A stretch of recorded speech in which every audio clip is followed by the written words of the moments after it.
Selamat berjumpa kembali dalam layanan audio sahabat seperjalanan. Hari ini adalah hari Sabtu 24 Januari 2026. Tema renungan saat teduh kita dengan judul Pengampunan Membersihkan Hati. Firman Tuhan terambil dalam Markus 11 ayat 25 sampai dengan ke-26. Dan jika kamu berdiri untuk berdoa, ampunilah dahulu sekiranya ada barang sesuatu dalam hatimu terhadap seseorang, supaya juga Bapamu yang di sorga mengampuni kesalahan-kesalahanmu. Tetapi jika kamu tidak mengampuni, maka Bapamu yang di sorga juga tidak akan mengampuni kesalahan-kesalahanmu.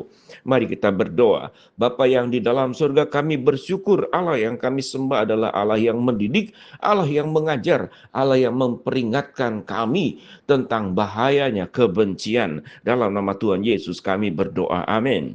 Shalom sahabat seperjalanan yang dikasihi Tuhan, pengampunan itu membersihkan hati. Namun secara menyeluruh tidak hanya membersihkan hati, membersihkan pikiran, membersihkan seluruh hidup kita. Dan jalan hidup kita sewaktu kita penuh dengan pengampunan. Kita tidak menyimpan kebencian sekecil apapun dalam hidup kita, maka jalan hidup kita menjadi baik, jalan hidup kita menjadi bersih, jalan hidup kita menjadi lancar. Yang kita katakan kata-kata yang baik, yang kita lihat penglihatan yang baik, yang kita dengar pendengaran yang baik. Seluruh hidup kita menjadi dikuduskan dan dibenarkan lewat kehidupan di dalam kebenaran yang kita jalani. Sahabat seperjalanan yang dikasihi Tuhan, konteks daripada Markus 11 ayat 20 sampai dengan ke-26 ini adalah berbicara tentang pohon ara yang sudah kering dan nasihat Yesus tentang doa. Pagi-pagi ketika Yesus dan murid-muridnya lewat, mereka melihat pohon ara tadi sudah kering sampai ke akar-akarnya. Maka teringatlah Petrus akan apa yang telah terjadi. Lalu ia berkata kepada Yesus, "Rabi, lihatlah pohon ara yang kau kutuk itu sudah kering." Kalau berbicara tentang mengutuk pohon ara, maka ada pada ayat yang ke-12 sampai dengan ke-14 pada pasal 11. Keesokan harinya, sesudah Yesus dan ke-12 muridnya meninggalkan Betania, Yesus merasa lapar dan dari jauh ia melihat pohon ara yang sudah berdaun. Ia mendekatinya untuk melihat kalau ia mendapat apa-apa pada pohon itu. Tetapi waktu ia tiba di situ, ia tidak mendapatkan apa-apa selain daun-daun saja, sebab memang bukan musim buah ara. Maka katanya kepada pohon itu, "Jangan lagi seorang pun makan buahmu selama-lamanya." Dan murid-muridnya pun mendengarkannya. Pada bagian ini kita tidak berbicara bahwa pohon ara itu bersalah. Seringkali Yesus memberikan pengajaran dan melewati perumpamaan. Pohon ara itu berdaun dan memang dikatakan belum pada musimnya. Tetapi Yesus memberikan pengajaran bahwa kalau pohon ara saja bisa dikutuk oleh Allah, jika tidak berbuah hanya berdaun, itu bisa terjadi kepada setiap kita anak-anak Tuhan. Tentu kutukan Tuhan, hukuman Tuhan tidak berbicara tentang kait-mengait dengan keselamatan. Kita tahu dengan jelas setiap orang yang percaya kepada Kristus, sekalipun hidupnya tidak melakukan bisa hidup berbuah seperti penjahat yang di samping salib Yesus, tetap diselamatkan. Yesus berkata, "Hari ini juga engkau akan bersama-sama dengan aku di dalam Firdaus." Konteks daripada Tuhan mengutuk, Tuhan menghukum, Tuhan menegur, dan dikatakan kalau engkau tidak mengampuni, aku pun tidak akan mengampuni. Ini menjadi sebuah peringatan dan metode Kristus dan Allah mengajar kita.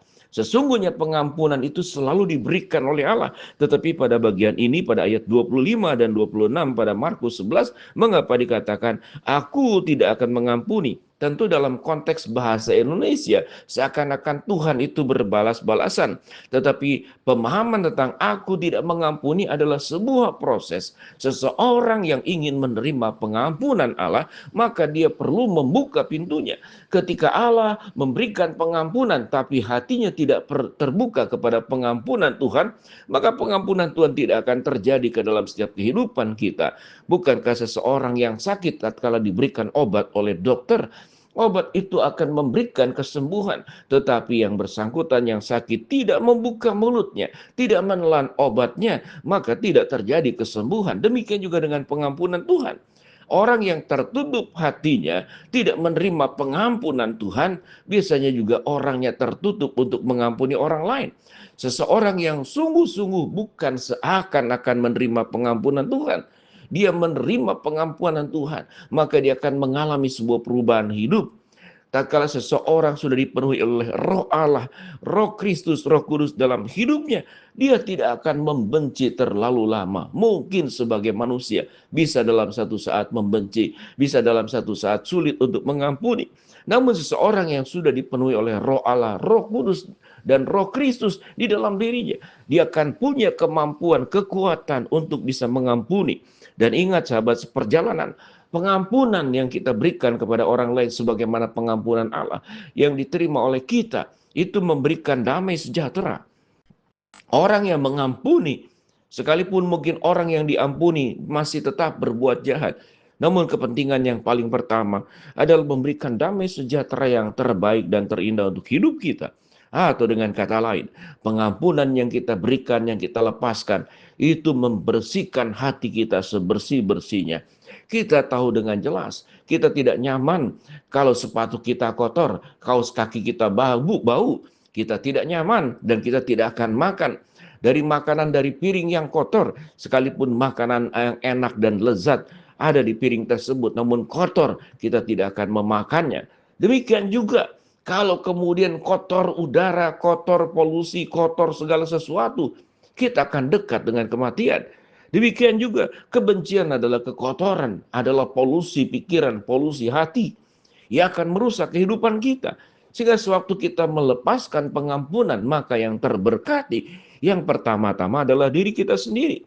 Kita menjadi orang yang hidup sehat dan bersih, bersih pikiran, bersih hati. Orang yang membenci mulutnya pun bisa kotor karena bisa mengumpat, bisa mengutuki, bisa mengata-ngatai, bisa menggosipkan orang yang jahat dalam hidup kita. Tetapi sewaktu kita melepas pengampunan, maka bersihlah seluruh kehidupan kita. Dan hati yang bersih tentu adalah berkat Allah akan tercurah kepada setiap kita masing-masing.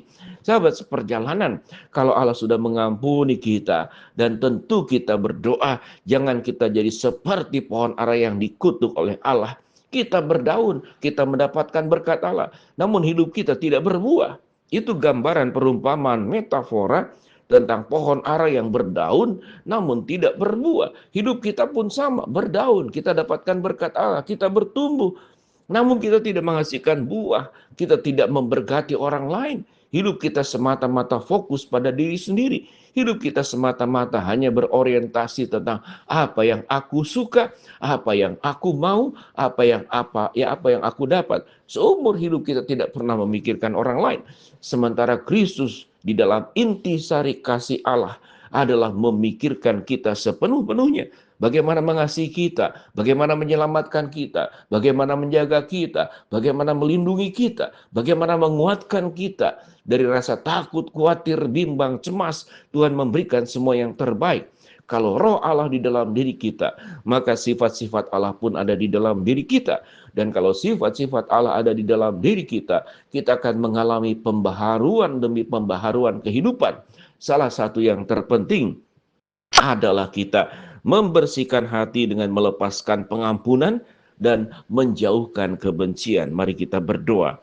Bapa dalam surga, terima kasih buat kebenaran firman Allah yang kami pelajari. Hamba-Mu berdoa buat sahabat seperjalanan yang sakit, Tuhan jamah sembuhkan. Sahabat seperjalanan yang sedang menghadapi masalah, Tuhan bukakan jalan. Sahabat seperjalanan yang sedang berdoa mengharapkan sesuatu, Tuhan kabulkan sesuai dengan waktu dan rencana Tuhan yang terbaik. Di dalam nama Tuhan Yesus kami berdoa. Amin. Shalom. Tuhan memberkati kita semua.